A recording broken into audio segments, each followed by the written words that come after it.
My housemate is dead, but everyone is pretending she's not. Has anyone ever been in a situation like this before? So anyway, it all started last week. I live with 4 roommates. Jess, Lily, Dane, and Miguel. Lily is the one who I'm pretty sure is dead, even though my housemates all say she's pretending. And at first I did think she was pretending. It's an old trick of hers. She's super introverted.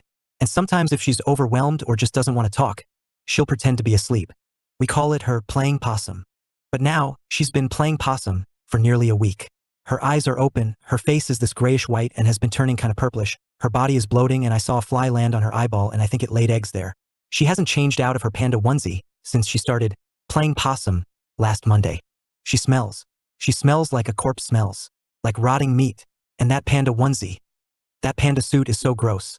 I'm pretty sure she died in it last Monday and everyone is just in some kind of denial. But does that even make sense? I mean, how is it 3 other people are all saying she's alive and that I'm delusional? Is it just some bizarre social experiment? I keep waiting for some reality TV host to pop out from behind the potted plant and a hidden audience to start laughing or clapping. I feel like I'm coming unglued from reality. I'm sitting on the sofa as I write this, by the way. Sitting here, looking across the TV room at Lily, who is propped up in the same chair she died in, eyes wide open, flesh bloated and lips purplish and skin just, I think she's gonna start leaking into that chair. But let me rewind us to last Sunday. Sunday is when we hit the old lady's cat. It wasn't on purpose. We'd all had a bit too much to drink and I was driving and Dane was in the passenger seat and Jess and Miguel and Lily were in the back and the cat, it just freaking raced out into the road solid black and then there was a thump. My stomach flipped. And then this old woman came out of her house and saw her cat had been hit and screamed and screamed. Lily told her she should have kept her cat inside, not let it wander near a busy road. Anyway, long story short, I think that lady was a witch and hexed us for killing her cat. More specifically, I think she hexed Lily. I mean, I don't think. I know. Because the woman said some words in a strange language and we all called her crazy and drove home. So that was Sunday night. Come Monday when I came out for breakfast, I was up early as usual. The only other person out in her chair in the living room was Lily, bundled up in her panda onesie. I said good morning, but she had a 1,000-yard stare. I figured she just wanted to be left alone and didn't think anything more of it until I got home from work in the afternoon. Lily was still in the chair, same exact pose, still in her panda onesie. I asked if she was all right. Miguel was playing a video game and he answered for her. Said Lily was sick and had stayed home from classes. I hope you feel better, I told Lily. She didn't respond. Lily? I said. She didn't respond. Hey Lily, I said that I hope. Chill, just leave her alone, snapped Miguel, who seemed annoyed because I was interrupting his game. I thought it was weird, but I let it go because he was acting so normal. But at dinner she was still in her chair in the same pose and hadn't moved. I tried talking to Jess, who told me, she'll be fine, it's just a cold. This behavior went on for days. And just, anytime I tried to ask any of my roommates if Lily was okay, they would act like I was the crazy one. I tried to point out she hadn't changed out of her onesie and was told to quit being an asshole.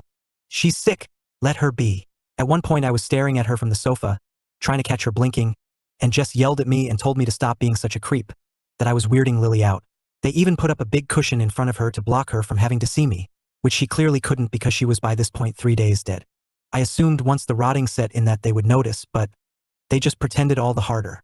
And in fact, they even started staging her body. Like, I know it sounds really weird.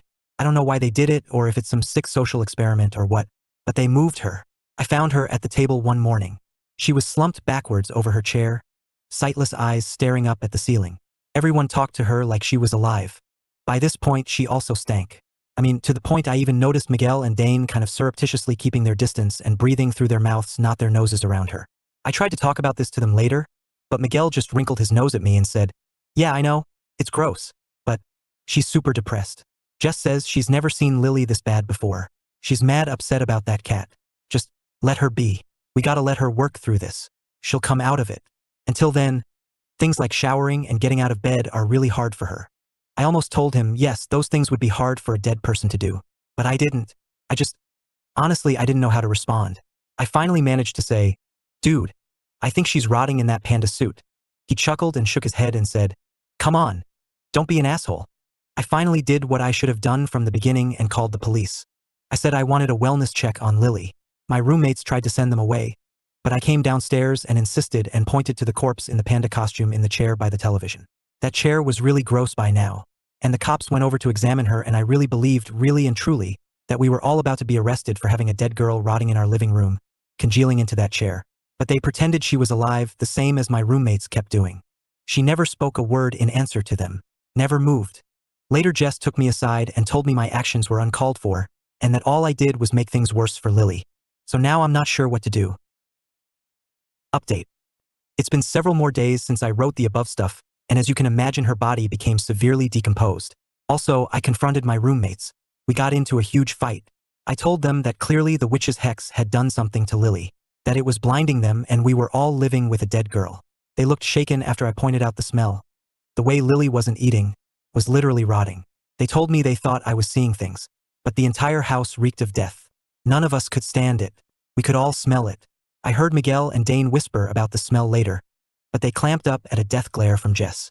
So I finally decided to take action. Last night, I bundled up the corpse in the panda suit and drove it out to the woods. There's these high bluffs out there. I tossed the corpse down the rocks.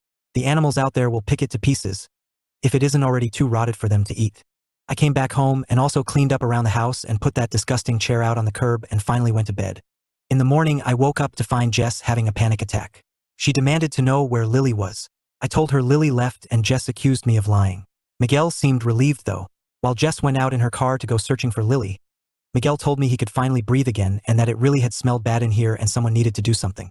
He said he hoped Lily got the help she needed, but that this wasn't the right place for her and she probably needed inpatient treatment. I refrained from telling him that I thought it was way too late for a hospital. Anyway, her body being gone should be a good thing, except I think the hex is now hitting the rest of us. Because Dane, he's always a late sleeper. He didn't wake up through Jess's freak out or my conversation with Miguel. But now it's afternoon and I just came out and found him sitting next to Miguel on the sofa, playing video games. Only he's not actually playing. His eyes stare straight ahead of him. His hands don't move. There's a first-person shooter on the screen, and Miguel keeps telling Dane he needs to step up his game. But Dane is literally doing nothing, seeing nothing. I think he's like Lily was last Monday. Like the hex hit him and now he's dead. But nobody can see it. I don't know if I should wait for his body to rot, or if I should just take him out to the bluff sooner. If this plays out the same way, Miguel won't stop pretending Dane is just fine.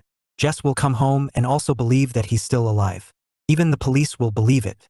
Why am I the one the hex didn't hit? Why am I the only one who can see that they're dead?